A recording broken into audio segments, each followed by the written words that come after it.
Hi friends, Tiffany here. Welcome to my quilting life. In today's video, it's just going to be a short one. I'm going to show you how I make the tags for my quilts. I get asked all the time in the comment section and on the Facebook group, how do you make your tags, Tiffany? Well, today I'm going to show you how I make the tags. And when I'm talking about a tag, I'm talking about on the quilt. It's a little tag like you would find on a blanket when you buy one from a store, a tag that has the washing directions and so on. Mine does not have that. I don't need to add that because I'm pretty sure most people know how to wash a quilt. But I add a tag that has my information. So most of my tags for these little hanging ones, they usually say Tiffany's Quilting Life, and then it says Made with Love, and then it says Tiffany Groff, which is my name. And they hang like this. But I do also make corner tags. So the corner tags look something like this on the corner of a quilt, just like that in the corner, and they have all the information about the quilt. Those I typically put on larger quilts. So the smaller quilts, lap quilts, baby quilts, and like table runners. Sometimes I don't really even put them on table runners, but table runners and stuff like that. If you want the information on it, these little tags come in handy. And in today's video, I'm going to show you how to make them. So I brought over an example of the corner tag on a quilt. Obviously, this paper will not be there, but here is an example of a corner tag on a quilt. Normal circumstances, I actually match the backing fabric. So this was a pink, but I didn't have enough of this backing fabric. So I did a tag with a white, which is fine. It looks just fine. It has all of my information on it, and everybody knows who made or designed the quilt and the name of the pattern and so on and so forth. Normally, I would match the backing fabric. If it's a busy backing fabric like this one right here, there's no matching it up because no matter what color thread I use, you're not going to see what it says. So in the case of something like this, that would be where I would use the white ones so that it has all the information. But on these, I put the name of the quilt because I usually name all of my bigger quilts. And then I put Design, Pieced, and Quilted by Me because usually it is. And then I put my name and I put the year, so the month and the year. So I put June of 2024, example on this one. These little ones, I don't put the year, but if it has information, I will put it on the back side and I will write it with a fabric marker. So say I'm going to do my Floating Stars quilt needs binding. I would write Floating Stars 2024 on the back of this with a fabric marker, and it stays, it's washable, and so on and so forth. And I would always write it at the top of this. So when you flip it over backwards, it would say Floating Stars and then the year. That's all the extra information that I put on these because these say it all right here. Tiffany's Quilting Life, which is me. And then they say Made with Love because every quilt I make is with love, and then my name. So everybody knows where it came from. It doesn't necessarily have to have a year on it, but you can put a year. If you're making these, you could also put quilt number 1. So you're doing your quilt in order. Say you're on quilt 536. You would put quilt number 536. You know, that's up to you. What you write on these is totally up to you. The second thing I want to say is you don't need an embroidery machine to do this. If you have a regular sewing machine that has monogramming on it, you can use monogramming to do these because most monogramming is small. So let me show you how I make these. They're really quick and easy to do. I make them in bulk every time I do, and right now I have 2 left, so I really need some. So let's show you how I prep the fabric to make them. These corner ones is going to be the same exact thing. I'm just going to tell you in advance. These are usually an 8.5-inch square, unless I need something bigger or it's for a bigger quilt and it has, you know, it's used from the same backing fabric. But these are typically an 8.5-inch square. All the rest of the supplies that I use are exactly the same. So I use the Pellon Shape Flex, which is SF101. It is like a fabric, this one that I have, the Shape Flex version. And then I put it on the square, and then I fold it, I iron it on, and then I fold it in half and press it so that I have, once it goes to the embroidery machine, a registration line, which is highly important because these float on the top of the embroidery machine's tray. So these registration lines are kind of important. And I put it on the whole entire thing, the interfacing, because once it's folded in half, if I use black thread, if you don't have interfacing, you're going to see through it on that back side. So if there isn't interfacing, your stitches all could be shown through on this back side, and it's a lot softer. This is a lot stiffer, and it stays when it has it on both sides. So you definitely want to make sure you put it on both sides of your fabric. So let's get to how to make these ones. Again, these ones are pretty much the same exact thing. They just load differently on the embroidery machine. So let's get to it. Okay, here we are at the iron. Again, I use SF101 by Pellin Shape Flex. That's what I'm using for this, because I want it to be like fabric. I want it to move around, but I don't want it to be a heavy interfacing. And because I don't have any white squares cut, we're going to use a 5-inch square by 5-inch. So it's a 5 by 5-inch square of this color. So eventually I'll have a quilt that needs a colorful one. I'm going to take my Shape Flex and I am going to put the pokey side down on the wrong side of the fabric. And then I'm just going to heat it on. So follow the directions. It usually just takes 3 to 4 seconds. It doesn't take very long. It is now on there. The next thing I do is I fold it in half just like this. I match the two ends up, and then I take the iron to it and press it down so that it has a registration line when it is opened up right here in the center. And you'll see why I do that in a second. And just remember, with the 8.5-inch corner squares, it's the same thing. You would put it on here, you would press it on just like this, and then you would fold it in half and create a registration mark. Except this one, you're folding in half on the diagonal and creating a triangle, instead of with this one, you're creating a rectangle. So let me show you how to mark this real quick now that it's cooled down.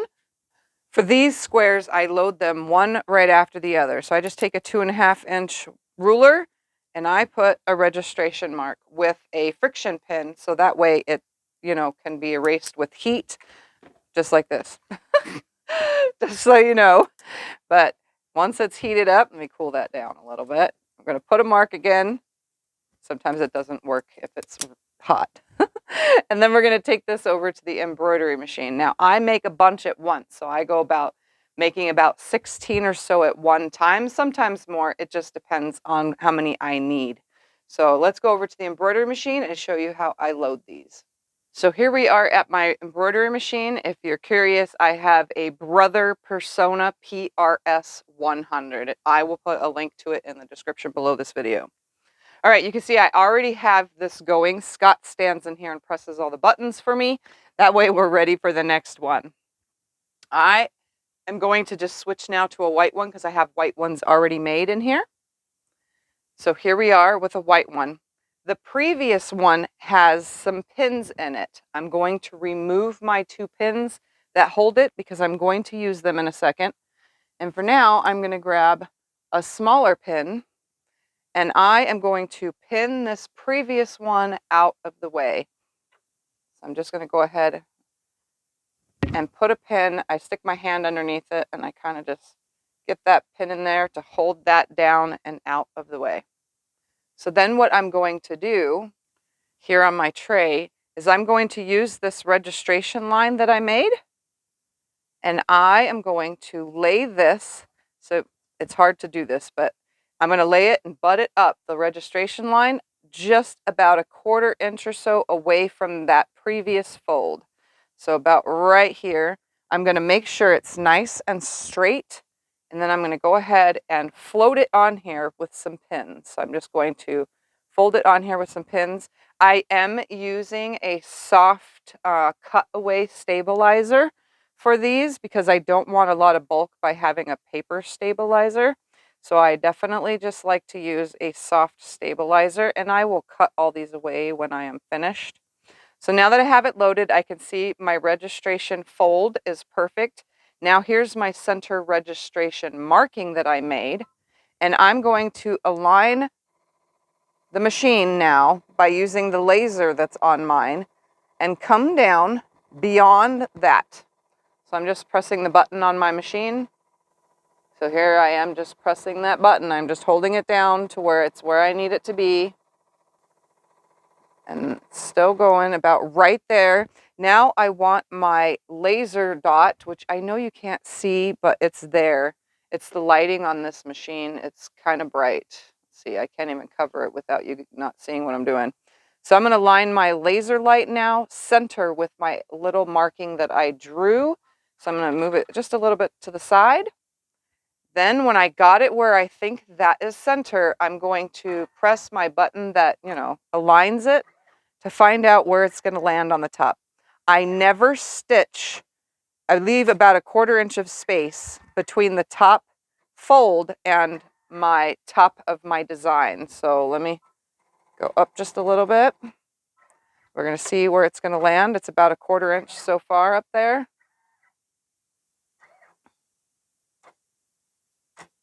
And it's running nice and straight, so that's exactly where I want it. And then all I have to do is press start, and it will start embroidering. And when this one is complete, I'll pull my pins out, and then I'll fold it up and over and pin it down. And we do 2 rows. So there's 1, 2, 3, 4, 5. There's 5 on one side, and then there'll be 5 on another. So I can get 10 of them per my 8-inch. Technically, it's 7 7/8, but you don't get a full 8-inch. But it's an 8-inch hoop. So I get 10 of them per hooping, which is good. That's a lot. So that's how that works. If you are doing a corner tag, you can get 2 at one time done. Again, these are 8.5-inch squares on the corner ones. So you would just center that on here on one side, stitch the first one out, fold this out of the way, and then do the opposite side on the other one and flip your design over.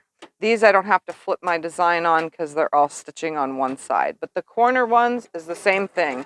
You just turn your stitch out to a 45-degree stitch out. And when you have that 45-degree stitch out and then you get it done, fold it out of the way and do the other side. So it's about the same exact thing, but I only get 2 corner tags per stitch, and I get 10 per loading of each oh my goodness, whatever this stuff is called. It's not called interfacing, it's called a stabilizer. That's the word. So that's how that works. Now, how do I attach it? Let's go take a look. All right, I just cut one off the machine while it was running. I just went and cut that bottom corner one off. And you can see I cut my stabilizer really close all the way around while it's on the machine, so there's not a lot of hangover and not a lot of bulk. The first thing I'm going to do, since I fold them all on there and I'm folding them back and moving them and so on and so forth, the first thing I do is give it a press. Okay. The second thing I do is fold it back in half. And now it is ready to go over to the sewing machine. We're going to fold it now right sides together, and I'm going to stitch on both sides. But I have a lot of extra space on the sides, and the tag does not need to be this big. So let me show you, while it's still in this mode right here, how I do that. So again, it doesn't need to be that 5 inches. As you can see, it's a lot smaller. Some of them end up bigger because I cut them differently, or this one because they were cursive writing and these ones are not. So the first thing I do is I measure over a 1/2 inch away from the words, and I straighten everything up. I make sure that it's nice and straight on both sides, and I cut that away. Then I turn it around and measure over again, making sure that this is straight, and I'm 1/2 inch away from my words, just like that. Okay. Now I'm just literally going to take it to the sewing machine, right sides together, matching those ends, and sew a 1/4 inch seam on both sides. Let me show you how that works. All right, here we are at the machine. I'm just going to sew. Oop, I have black thread in here. Oh well, we're going to stick with black thread. We're going to go ahead and sew a 1/4 inch seam on both sides. I do need to change my stitch length. I'm doing a 2 millimeter stitch length. Okay, then I'm going to flip it over, and from the fold, I always go from the fold down. And it did something. Sorry about that. My machine did that thing where the thread gets stuck again. All right, stitch down. And now I have it stitched right sides together. So all you see is the back side of the embroidery. And right now I'm going to go ahead and I am going to cut up to the stitching, but not the stitching.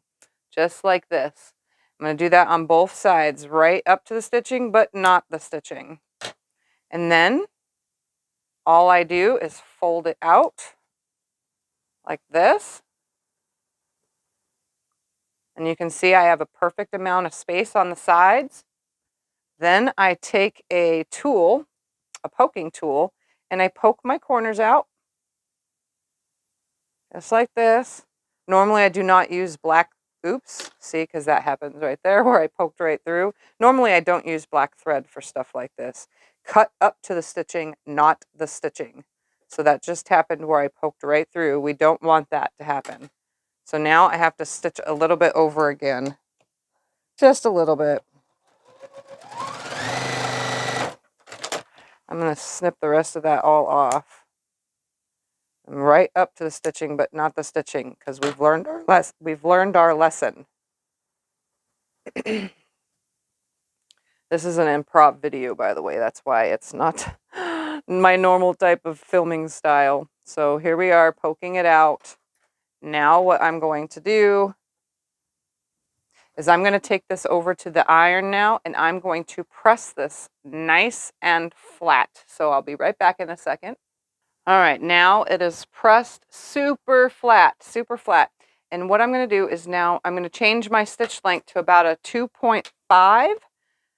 And I am literally just going to stitch around the outside edge of this. I'm going to change it to a 2.5 or so because my machine doesn't really have exact number here. Back stitch at the end. Stitch, stop close about 1/8 of an inch away from the edge. Now I'm pivoting at the top, about 1/8 of an inch from the edge. Pivoting at the top.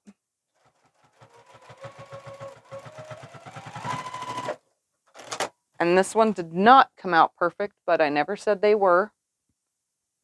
All right, so there that is. So the next step, I actually should have, I forgot. I need to get rid of all the connecting threads on my stitches so that you can actually read the letters.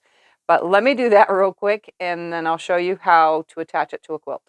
All right, the next step before I attach it to the quilt is I trim them down. So this is not its normal size. So these aren't trimmed yet, neither is this one. I know it seems like I'm wasting some fabric, but there's no way truly to tell how they're going to come out because it depends on what you're going to stitch. I do use a smaller stitch on the machine. Now I'm going to line it up, and at this end right here, I'm going to take this to 1 3/4 of an inch. Actually, this one's going to go beyond that because I'm going to have binding folds. So I'm going to do 1 7/8 inch. It just depends on what you've stitched on them because your binding is going to sit against this and your top fold is going to come around on it. So if I was to say be putting this one on here with the cursive writing, I'm going to have about 3/4 of an inch between the writing and the bottom. So this one would be at 2 inches, which this one is already at.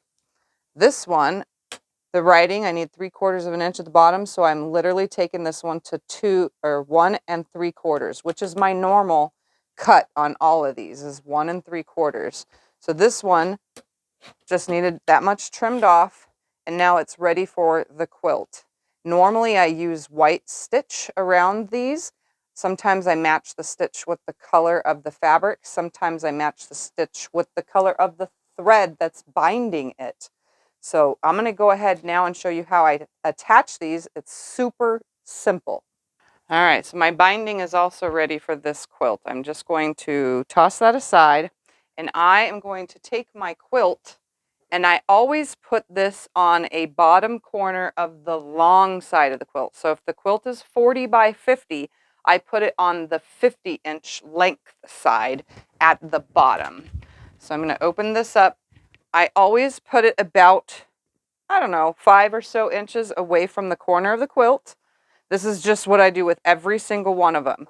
And then I just sew with a 1/4 inch seam allowance or less, and I back stitch along the way in case this gets grabbed on. It is fully attached down.